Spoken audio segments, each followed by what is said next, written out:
کہتے ہیں کہ وقت کی آنکھ سب کچھ دیکھتی ہے اور دل سے نکلی ہوئی ایک دعا صدیوں بعد بھی قبول ہو سکتی ہے، کیونکہ اللہ تعالیٰ وہاں سے بھی روشنی پیدا کر دیتا ہے جہاں سے اندھیرا جنم لیتا ہے۔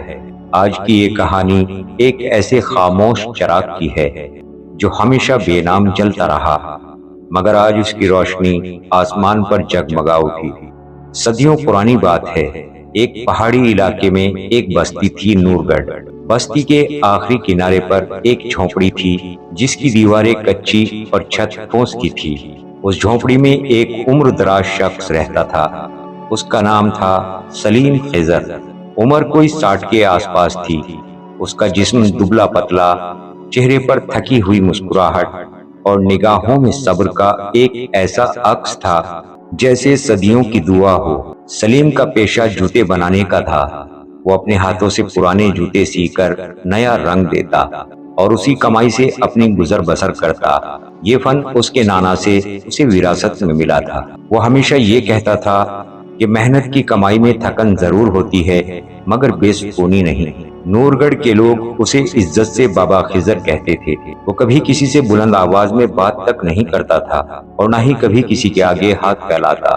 روز صبح فجر کے بعد وہ جھونپڑی کے باہر ایک چھوٹے سے پتھر پر بیٹھ جاتا جہاں وہ پرانے جوتے سی کر ترتیب سے رکھتا اور اپنے قریب ہی ایک پرانا مٹی کا گھڑا رکھتا۔ روز صبح اسے دھو کر پانی سے بھرتا، اس سوچ کے ساتھ کہ کوئی آنے جانے والا مسافر پیاسا نہ گزرے۔ ایک دن کی بات ہے، سردی اپنی انتہا پر تھی اور آسمان سے برف کی چھوٹی چھوٹی ککڑیاں گر رہی تھی۔ راستے برف سے ڈھک چکے تھے اور بستی کے تمام دروازے اکثر بند رہتے تھے، مگر بابا خضر اپنے معمول کے مطابق باہر بیٹھا ہوا تھا، ہاتھ میں موٹے دھاگے کی سوئی اور دل میں رب کی رضا۔ تبھی ایک لاغیر ننگے پاؤں لڑکی اس کے سامنے آ کر کھڑی ہوئی۔ اس کی عمر کوئی 15-16 برس کی ہوگی۔ آنکھوں میں بھوک، چہرے پر تھکن اور ہونٹ خشک تھے۔ اس نے خاموش لہجے میں کہا، بابا کچھ کھانے کو مل سکتا ہے؟ میں نے 2 دن سے کچھ نہیں کھایا۔ بابا خضر نے اسے بغور دیکھا، پھر بغیر کچھ پوچھے اندر جا کر ایک سوکھی سی روٹی اور ایک مٹی کے کٹورے میں پانی لا کر دیا اور کہا، بیٹی کھانے کا کوئی ذائقہ نہیں ہوتا، ذائقہ تو انسان کی نیت میں ہوتا ہے۔ لڑکی کی آنکھوں سے خاموش آنسو بہنے لگے۔ اس نے آدھی روٹی کھائی اور آدھی لپیٹ کر اپنے کپڑوں میں رکھ لی، شاید کسی اور کے پیٹ کی بھوک بجھا سکے۔ جاتے ہوئے اس نے کہا، بابا تمہاری یہ مہربانی میرے ساتھ ہمیشہ رہے گی، اگر رب نے چاہا تو میں لوٹ کر ضرور آؤں گی۔ بابا نے بس اتنا کہا، بیٹی خیر دینا رب کے اختیار میں ہے، مگر نیت کا صلہ کبھی ضائع نہیں ہوتا۔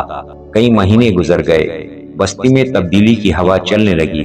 شہر سے ایک بڑی خبر آئی کہ حکومت ایک ثوابی مرکز اور خواتین کی کاریگری اسکول اس بستی میں قائم کرنا چاہتی ہے۔ افسران آئیں گے، زمینیں خریدی جائیں گی اور ملازمتیں دی جائیں گی۔ ایک دن بڑی بڑی گاڑیاں نور گڑھ میں داخل ہوئی۔ پورا گاؤں حیران تھا۔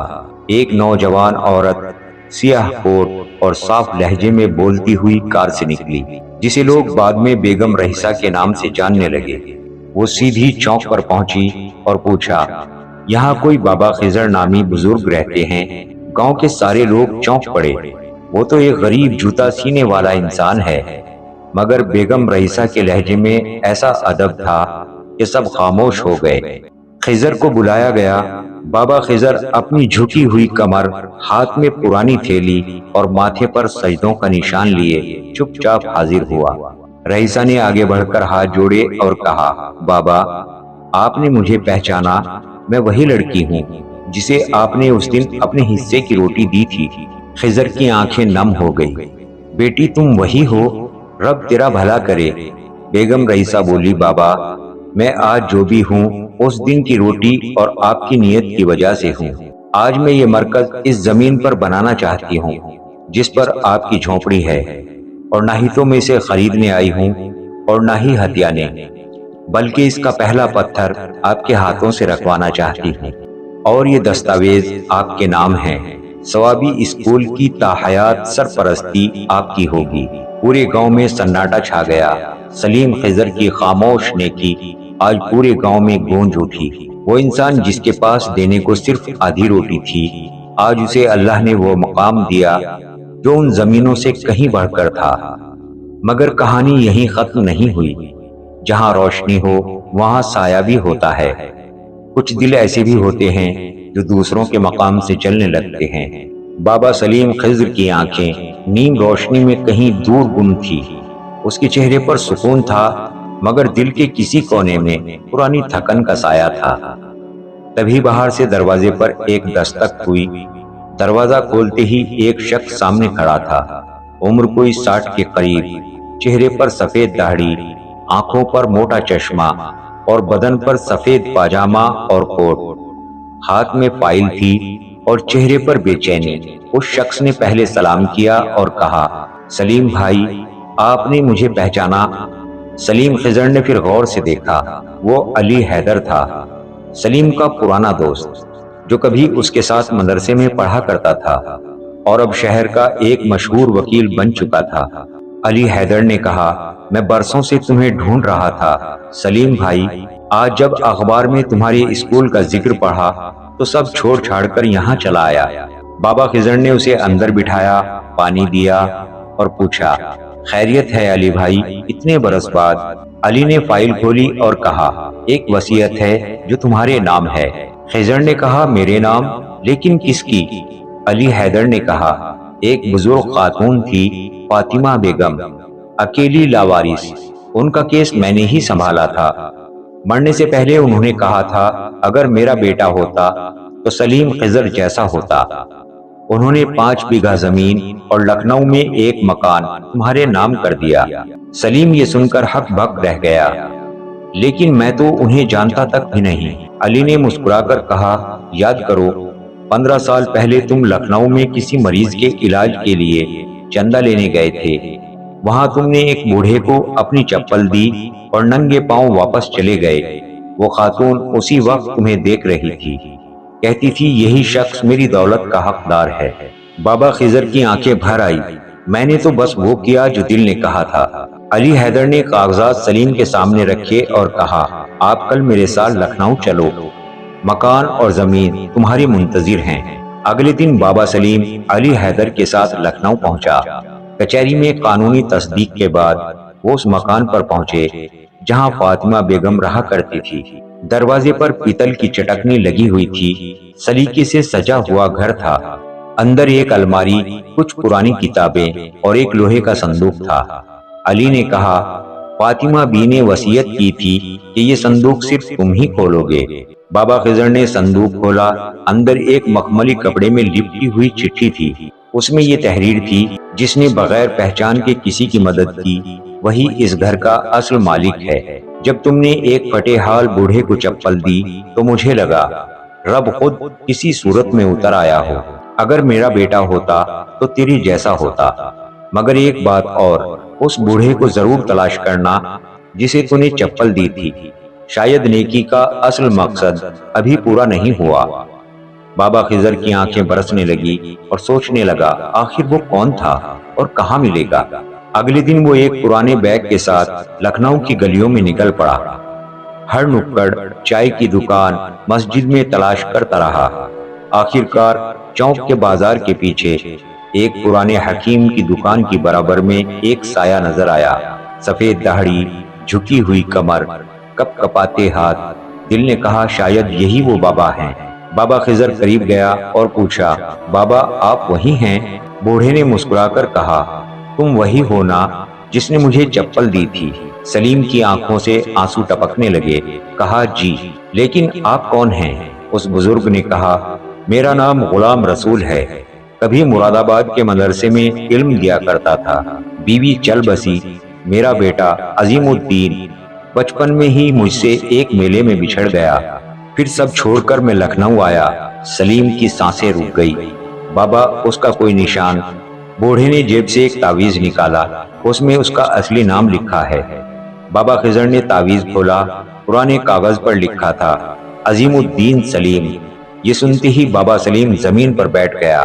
اس کا دل ایک دم پھٹ سا گیا اور کہنے لگا، ابو آپ میرے والد ہیں، غلام رسول کانپتے ہوئے ہاتھوں سے اٹھے اور اپنے بیٹے کو سینے سے لگا لیا۔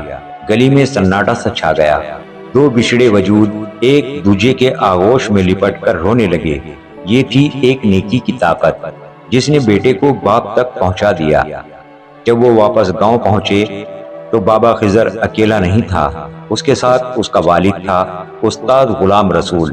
چوپال پر ایک اعلان کیا گیا، یہ میرے ابو ہیں، رب نے مجھے وہ لوٹا دیا جس کی کوئی قیمت نہیں۔ لوگوں کی آنکھیں نم ہو گئی۔ تبھی ایک اجنبی شخص آگے بڑھا، مجھے معاف کیجئے مگر وہ زمین جس پر اسکول بن رہا ہے اس کا اصلی وارث میں ہوں۔ میرا نام عارف حسین ہے۔ اس کے پاس کچھ کاغذات تھے، کہتا تھا کہ فاطمہ بی نے اسے میرے نامزد کیا تھا۔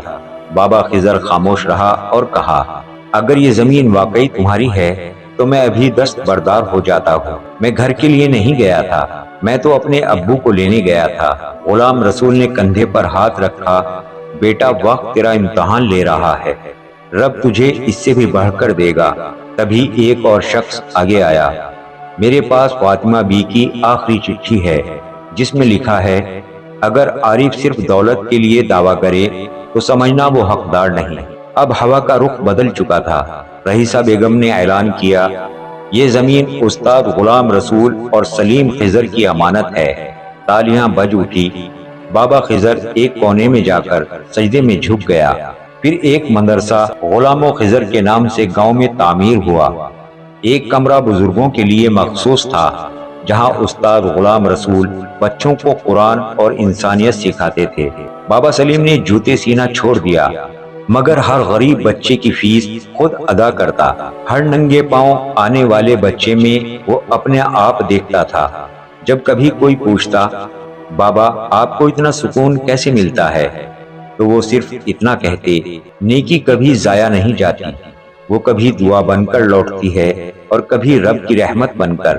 پیارے دوستو، اس کہانی سے ہمیں سبق ملتا ہے، اللہ تعالیٰ کبھی نیک کام کرنے والوں کا ساتھ نہیں چھوڑتا۔ امید ہے انشاءاللہ آپ کو ہماری کہانی ضرور پسند آئی ہوگی۔ اگر دل کو چھو کر نکلی ہو تو ہماری ویڈیو کو لائک اور شیئر ضرور کریں۔ ملتے ہیں آپ کو دوسری کہانی پر۔ اللہ حافظ۔ اپنی دعاؤں میں ضرور یاد رکھنا۔